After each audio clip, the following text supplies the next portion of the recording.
To assalamu alaikum warahmatullahi ta'ala wa barakatuhu masoya Nura M Inuwa wato sarkin waka na Hausa.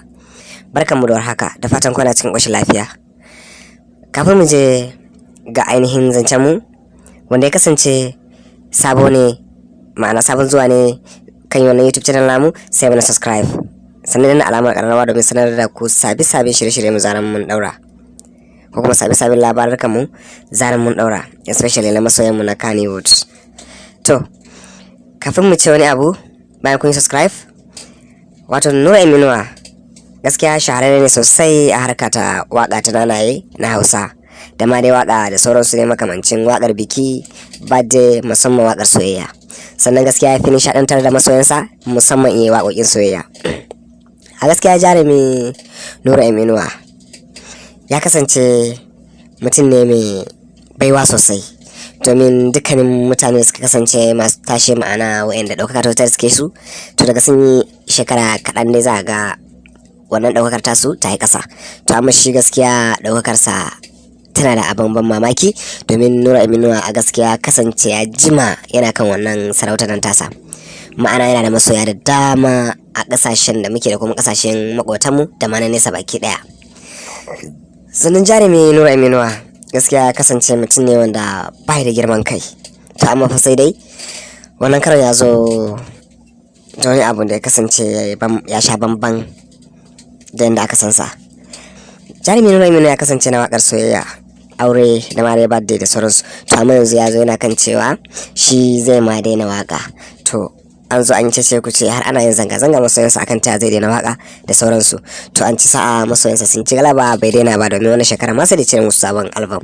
To amma sai dai kuma yana ƙara jaddada musu akan cewa shi zai daina wakar nanaye, ma'ana zai daina wakar soyayya, zai koma wakar sarauta, especially yanda sarkin waka yake wato Naziru.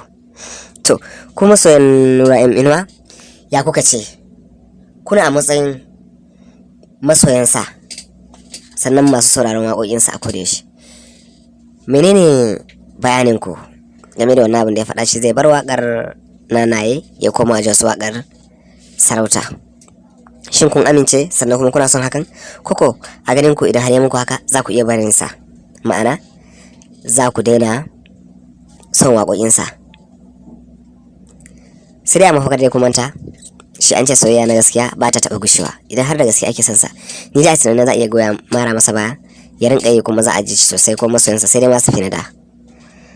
Duk da ma shi ma ya raba kafa gaskiya a yana waƙoƙinsa yadda ake so sosai sai kuma ya zo ya ce zai juya ya koma waƙoƙi tamkar irin na Naziru. To ba mu san dai me ya gani ba. Naziru da ya kasance gaskiya jarumi ne shi ma sosai ta fannin waƙoƙin sarauta, sannan mai kuɗi ne sosai domin yana samun kuɗi sosai ta wannan fannin. To abin mamaki ko shi ma hakan ya gani ne ke so ya koma wannan harkar ta wakar sarauta. To amma da yanzu ne masoyan Nura M Inuwa za mu dai dakata daga nan, sannan a ci gaba za mu kawo muku dalilin da yasa yake so ya koma wakar sarauta kamar yadda sarkin waka yake wato Naziru. Kada ku manta subscribe to our YouTube channel domin sanar da ku sabbin shirye-shirye mu zara mu daura. Sai ku danna alamar karrawa, ku like, haka zalika ku comment. Kada a manta da shi M Jibrin YouTube channel ta ku ce baki daya.